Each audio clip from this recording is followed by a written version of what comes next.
오늘날 사람들은 예수님이 왜 진리이신가에 대한 설명이 좀 필요할 거라고 생각합니다. 그래서 이 책은 어떤 의도로 쓰여졌었냐면은 그러니까 설명하기 위해서 쓰여졌는데 예를 들어서 이 책에 여러 장들이 있는데요. 성경이란 무엇인가부터 이 책은 시작하고 있어요. 성경이란 무엇인가? 하나님은 누구신가? 진화론은 왜 나왔는가? 기독교와 종교는 어떻게 다른가? 그 다음에 죄란 무엇인가? 죽음의 의미는 무엇인가? 지난달에 했었죠. 오늘은 진리란 무엇인가에 대해서 이야기하고 싶은데, 제가 아까 설교 시간에도 조금 강조를 했지만, 우리가 그냥 당연히 안다고 생각하는 그런 내용들이 많아요. 그런데 어렴풋이 아는 것은 아는 것이 아닐 수도 있습니다. 예를 들어서 기독교인들한테 진리가 무엇이냐 그렇게 물어봤을 때 어떤 답을 할 수 있을까? 어떤 사람은 말씀이 진리입니다, 예수님이 진리입니다, 그런 답을 하실 것입니다. 옳은 답이죠. 근데 예수님이 왜 진리인가? 우리는 논리적으로 생각을 해봐야 됩니다. 성경적으로.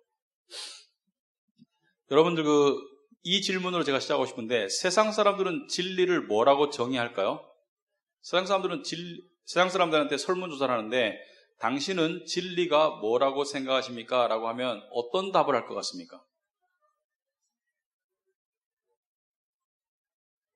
돈? 네. 또 변하지 않는 거. 여러분 복음서에 보면은, 저는 이 복음서에 보면은 극적인 장면들이 나오는데요. 굉장히 극적이면서도 이렇게 굉장히 함축적이고 또 안타까운 장면이 하나 있어요. 뭐냐면은 본디오 빌라도가 예수를 죽이고 싶지 않았었어요, 사실은. 그죠? 예수를 안 죽이려고 했었는데 유대인들에게 나는 이 사람 잘못이 없는 것 같다, 그러니까 놔주겠다 하니까 유대인들이 십자가에 못 박아라, 십자가에 못 박아라. 본디오 빌라도가 무슨 죄로 이 사람을 죽이려고 하느냐? 이 사람은 시저, 그러니까 뭐죠? 로마의 왕을 커브했다, 가이사를. 그런 이제 마지막에는 본디오 빌라도가 예수를 딱 불러요. 그래서 예수와 독대를 여러 번 합니다. 너는 왜 나한테 그러니까 이런 말이에요. 너는 왜 나한테 매달리지 않냐? 나한테 살려달라고 요청하지 않냐? 내가 너를 죽일 수도 있고 살릴 수도 있는데 왜 요청하지 않느냐? 이렇게 말을 해요. 근데 그들의 대화 가운데 제가 정말 인상 깊게 생각하는 구절이 이 책에도 나와 있는데, 요한복음 18장 38절에 있습니다. 빌라도가 예수께 이렇게 물어요. 진리가 무엇이냐? What is truth? 진리가 무엇이냐? 그런데 그때 장면을 딱 보면은 예수님이 우리말로 하면 전도할 수 있는 절호의 기회잖아요. 진리가 뭐냐고 물었잖아요. 근데 예수님이 답을 하셨어요, 안 하셨어요? 안 하셨어요. 그냥 침묵으로 남으셨어요. 근데 왜 그랬을까요? 왜 예수님은 빌라도가 진리가 무엇이냐라고 물었을 때 답을 안 하셨을까? 내가 진리다. 왜냐하면 이렇게 답을 하셨으면 되는데 왜 안 하셨을까? 여러 가지 이유가 있겠죠. 예정의 이유도 있고 여러 가지 이유가 있을 것인데, 빌라도는 왜 그렇게 물었을까요? 정말 진리를 알고 싶어서 물었을까요? 아니죠. 빌라도의 질문은 이것입니다. 많은 사람들이 네가 진리를 전파한다고 하는데 진리가 뭐냐? 넌 진리를 알고 있냐? 예수님이 답을 안 하셨어요. 왜냐하면 그 질문에 진리를 알고자 하는 갈급함이나 진정성이 없었기 때문입니다. 자세히 보시면 빌라도는 진리를 알고자 하는 갈급함이나 진정성이 없어요. 그런데 하나님께서는요, 아무리 중요한 것이라도, 구원이라도 갈급함과 진정성이 없는 사람에게 주지 않습니다. 그래서 이런 표현하죠. 진주를 개에게 주랴. 진리를 아무에게나 전하지 않으십니다. 그렇다면 아까 우리 서두에 그랬죠. 세상 사람들은 진리를 뭐라고 말하느냐? 두 분이 거의 정답을 내신 것 같아요. 제가 봐서 요즘 세상에서는 진리가 뭐예요? 첫째는 불변의 진리. 물은 높은 곳에서 낮은 곳으로 흐른다. 질량 보존의 법칙. 해는 동쪽에서 뜬다. 이런 객관적인 사실들을 진리라고 말합니다. 또 두 번째 진리는 뭐냐? 아까 말한 돈과 같은 거, 돈, 또는 뭐 건강, 또 뭐 성공, 그러니까 나에게 진리란 나에게 가장 중요한 가치관이 되겠죠. 자기 꿈을 이루는 거, 이런 게 진리예요. 그러니까 세상 사람들에게는 객관적인 사실이나 불변의 법칙이 진리이고 1 더하기 1은 2다, 진리다 이거죠. 그리고 또 한편으로는 자기가 추구하는 가치관, 돈이나 성공이나 명예가 진리다. 나에게 진리란 가족이야. 가족이 나의 진리야. 이렇게 되는 것이죠. 그런데 이렇게 물어볼 수 있어요. 그게 너의 생명과 무슨 관계가 있느냐? 왜냐하면 사람이 진리를 추구한다는 것은 무엇을 말합니까? 왜 인간은 진리를 추구할까요? 왜냐하면 인간은 근본적인 질문을 가지고 있어요. 존재적으로. 어디서 왔냐? 나는 왜 사냐? 내 삶의 의미는 뭐냐? 나는 죽으면 끝나는 것인가? 어디로 가는 것인가? 근본적인 질문을 가지고 있는데 이 근본적인 질문이 다 뭐에 연결되어 있나요? 진리에 연결되어 있습니다. 그래서 1 더하기 1은 2는 사실이지만 이것이 나의 존재가 어디서 왔는지 어디로 가는지 설명해 주지 못합니다. 돈이나 성공이 좋은 것이지만 내가 왜 사는지 설명해 주지 못해요. 돈 벌기 위해 산다, 이것은 동물적인 대답이지 그 이상의 대답이 되지를 못합니다. 그런데 이상하게도 오늘날 진리에 대한 진리에 대한 이 추구와 진리를 알고자 하는 그러한 노력을 하지 않고 사는 사람들이 너무 많아요. 요즘 사람들 붙잡아 놓고 진리가 무엇입니까? 이렇게 물어보잖아요. 그러면 뭐라고 말할 것 같아요?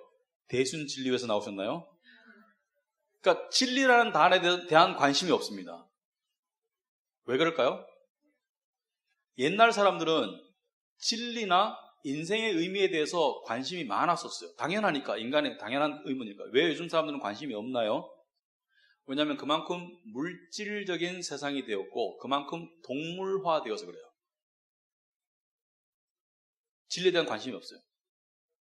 그렇다면 관심 안 가져도 되는 것인가? 아니죠. 사람이 관심을 안 가진다 해가지고 중요한 문제가 없어지진 않습니다. 그죠? 그러니까 진리에 대한 관심을 끄고 있어도 진리의 역할과 진리의 영향의 범위를 벗어나지 못해요. 그렇다면 예수님께서 요한복음 14장에 이렇게 말씀하셨어요. 내가 곧 길이요 진리다, 생명이다, 이렇게 말씀하셨어요. 내가 곧 길이요 진리요 생명이다, 이렇게 세 가지를 말씀하셨어요. 내가 곧 길이요 진리요 생명이다. 그렇다면 진리란 무엇인가? 예수님이 말씀하시는 진리란 무엇인가? 첫째는요, 저는 성경의 진리가 2가지로 되어 있다고 생각합니다. 2가지. 2가지 요소로 되어 있다고 생각해요. 마치 복음이 예수님의 죽으심과 부활로 되어 있듯이 진리는 2가지로 되어 있다. 한 가지 요소는 뭐냐? 진리는 우리가 살고 있는 이 세상에 대한 가장 객관적이고 확실한 설명이 진리입니다. 다시 말하겠습니다. 진리란 우리가 살고 있는 세상에 대한, 우리가 처한 인간의 운명에 대한 가장 객관적이고 가장 분명한 설명이 진리입니다. 예수님은 이 땅에 오셔서 진리로서 그 상황을 설명해 주셨어요. 뭐라고 설명했습니까? 너희들은 창조되었다. 이 세상, 이 눈에 보이는 세상은 눈에 보이지 않는 세상에 의해서 지배되고 있다. 그리고 이 눈에 보이는 세상은 시작과 끝이 있다. 이 눈에 보이는 세상의 끝에 내가 와서 눈에 보이지 않는 세상으로 모두를 데려갈 것이다. 그리고 눈에 보이지 않는 세상 속에서는 2 종류의 장소가 있다. 천국과 지옥이 있다. 그래서 진리란 인간의 이성과 노력으로는 절대로 깨우칠 수 없는 이 엄연한 세상의 현실에 대한 가장 객관적이고 분명한 설명이 진리입니다. 이것이 성경 말씀이 하는 것이죠. 그래서 요한복음 17장 17절에 보시면 아버지의 말씀은 곧 진리니이다. 말씀이 왜 진리입니까? 말씀은 인간이 처한 세상과 그 속에서 있는 인간의 운명에 대한 가장 분명하고 객관적인 설명을 해주기 때문에 진리인 거예요. 그러니까 사람은 내 인생의 가장 근본적인 질문, 이 세상은 누가 만들었나? 나는 어디서 왔나? 나는 왜 사나? 나는 어디로 가나? 죽은 다음에 세상은 끝인가? 이 모든 가장 중요한 의문에 대한 답을 어디서 얻을 수 있나요? 진리이신 말씀에서 얻을 수 있습니다. 왜? 말씀이 진리를 설명하기 때문에. 그런데 여기까지만 진리면 진리는 굉장히 부담스럽습니다. 차라리 모르는 게 나아요. 성경이 말하는 진리는 이것입니다. 하나님이 너를 창조했어. 맞아. 그렇지만 너희들은 죄의 본성을 가지고 하나님을 거역했어. 그래서 생명에서 벗어났어. 그래서 사망 상태에 놓여 있고, 그리고 그 상태에서는 죽으면 지옥 가.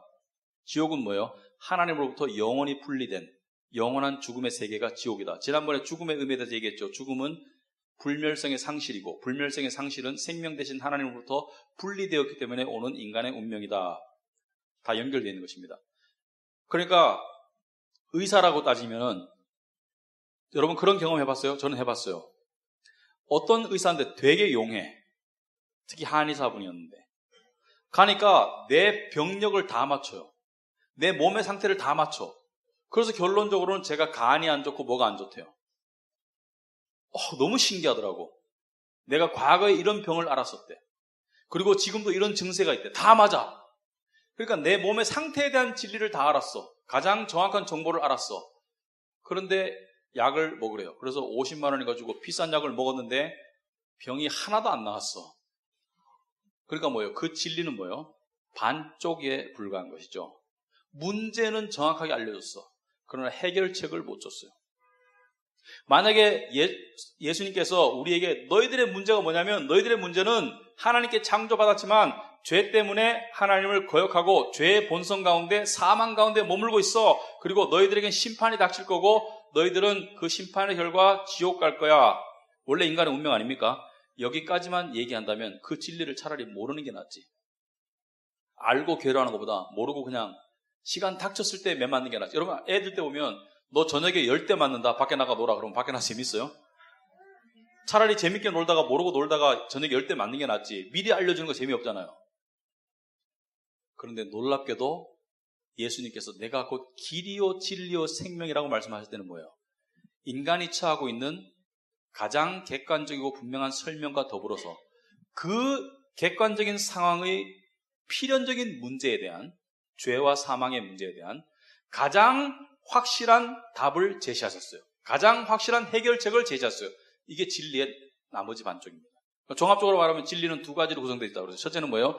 우리가 처한 상황에 대한 가장 객관적이고 가장 확실한 설명과 더불어 그 상황의 필연적인 문제에 대한 가장 확실한 해결책을 함께 묶어서 진리라고 그런다. 그러니까 이 진리를 깨달으면 세상에 처해 있는 나의 운명을 알게 되고, 그리고 그 운명 속에서 가지고 있는 인간의 구조적인 문제를 알게 되고, 그 문제에 대한 가장 확실한 해결책을 예수 그리스도로부터 처방받았기 때문에 진리를 알면 동시에 뭐가 깨달아지나요?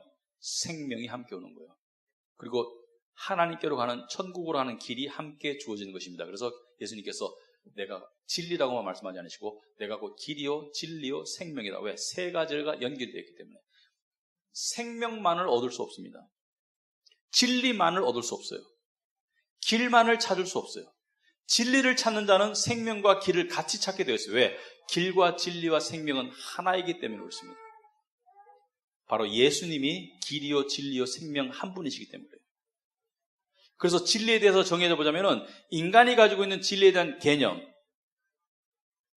불변의 법칙, 또는 자기가 추구하는 가장 커다란 가치관, 그건 진리가 아니에요. 그리고 진리에 대한 무관심, 진리에 대한 무지, 그것은요 너무나 위험한 거예요. 그렇지만 성경은 뭐예요? 가장 분명하고 정확한 설명을 해준다. 성경을 통해서 사람은 세상을 아는 거예요. 성경을 통해서 사람은 사람에 대해서 아는 거예요. 저는 저에 대해서 크리스찬이 되기 전에는 저에 대해서 잘 안다고 생각했지만 완전히 몰랐었어요. 제가 무슨 음식을 좋아하고 키가 얼마고 뭐 이런 건 잘 알았어요. 그렇지만 내 내면에 대해서는 거의 몰랐어요. 그리고 성경을 통해서 우리는 예수 그리스도 진리를 만나면 어떻게 됩니까? 여러분 예수를 믿게 되면요, 말씀을 통해서 진리를 깨닫게 돼요. 그 진리가 어떤 깨달음으로 다가옵니까? 어떤 깨달음이에요? 내가 이렇게 문제가 많다는 것을 깨달아 줍니다. 이렇게 죄로 망가졌구나 깨닫게 돼요. 동시에 예수님이 그렇게 해결하셨구나 깨닫게 돼요. 할렐루야 감사하네 이렇게 되는 것이죠. 나는 도저히 천국 갈 수 없었던 운명이구나 깨닫게 됩니다. 그렇지만 예수님께서 내가 천국에 이미 집어넣으셨구나를 깨닫게 돼요. 그러니까 문제와 해결책을 함께 보여주는 것이 진리입니다. 그리고 그 진리는 우리의 생명과 너무나 밀접한 관계가 있는 것이 되는 것이죠. 그리고 그렇다면 진리를 어떻게 알아가겠느냐? 진리를 알아가면 어떻게 되느냐? 예수님께서 요한복음 8장 이렇게 말씀하셨습니다. 31절에 너희가 내 말에 거하면 참으로 내 제자가 되고 진리를 알지니 이렇게 했어요. 진리를 알려면 어떻게 해야 돼요? 말씀을 알아야 돼요. 말씀을 알게 되면 진리를 알게 되고 진리를 알게 되면 그 결과 어떻게 된다고? 진리가 너희를 자유케 하리라. 요즘에도 학교 캠퍼스의 기독교 학교들은 진리를 알지니 진리가 너희를 자유케 하리라 쭉 적어놨어요. 다 좋은 말이야. 진리라는 단어도 좋고 자유라는 단어도 좋아. 근데 그 말을 정말로 이해하고 읽는 사람은 거의 없는 것 같아요. 아마 쓴 사람도 모르고 적어놓은 것 같아요. 진리를 알지니 진리가 너희를 자유케 하리라. 진리를 알게 되면 무엇으로부터 자유로워지나요? 세상을 향한 우상적인 종속과 갈망으로부터 자유로워지는 거예요. 세상의 고통에서 벗어난 사람은 세상의 욕심을 이룬 사람이 아닙니다. 세상의 고통에서 정말 벗어난 사람은 진리를 통해서 세상의 욕심을 능가한 사람이 세상의 고통을 벗어나는 사람이에요. 그래서 진리가 중요한 것입니다. 제가 나이 들어 보니까요, 너무 진리가 또 중요하더라고요. 진리를 깨우쳐 가면은 나이가 들어도 마음이 신선할 수 있더라. 왜? 진리가 계속 나의 삶에 생명력을 공급해 주니까. 세상에 물들지 않는 거예요. 여러분, 제가 동창회 나가보면 참 이럴 때가 있습니다. 참 너무 찌들었다. 아니, 안쓰러워서 하는 말이에요. 세상에 너무 찌들었다. 특히 요즘 세대. 근데 저는 좀 달라요. 그래서 친구들이 의아하게 생각할 때가 있어요. 너 돈 많이 벌었어? 목사에서 어떻게 돈을 많이 법니까? 왜 그래? 자식이 서울대 갔어? 아니야. 왜 그래요? 삶이 힘들지 않아? 힘들 때도 있어. 근데 너는 왜 그렇게 가벼워 보여? 가볍다는 것은 왜 이렇게 마음이 가벼워 보여? 왜 그렇습니까? 진리라는 약을 계속 먹으니까. 진리라는 약을 계속 먹으니까 그것이 나로 하여금 겉사람은 늙어도 속사람은 새롭게 만드는 거예요. 그래서 여러분, 진리는요, 만인의 것이 아닙니다. 여러분, 하나님께서 자기의 비밀한 것을 그냥 싸구려처럼 길거리 아무한테나 다 알려주지 않아요. 진리는 오직 그 가치를 알아보는 자의 것입니다. 제가 지금 했는 얘기가 비디오로 녹화가 항상 되고 있어요. 유튜브에 올라갑니다. 어떤 사람은 읽고 콧방귀 낄 수 있어요. 무슨 소리냐? 그러나 정말 진리를 알고 깨우쳐가는 사람은 예수 그리스도가 진리라는 것이 이 이상 가는 감동은 없습니다. 예수 그리스도가 왜 진리인 것을 깨달아가는 것보다 더 스릴 넘치는 것은 없습니다. 성경보다 더 감동적인 책은 없습니다. 이 세상에 어떤 책은 눈물이 나게 해요. 이 세상에 어떤 책은 가슴이 찡하게 해요. 이 세상에 어떤 책은 흥분하게 만들어요. 이 세상에 어떤 드라마는 우리로 하여금 이렇게 흥미를 많이 느끼게 해요. 하지만 이 세상에 어떤 책도 우리 내면에 있는 영혼을 흔들지는 못합니다. 오직 성경만이 영혼을 흔들 수가 있어요. 왜? 진리니까. 기도하겠습니다.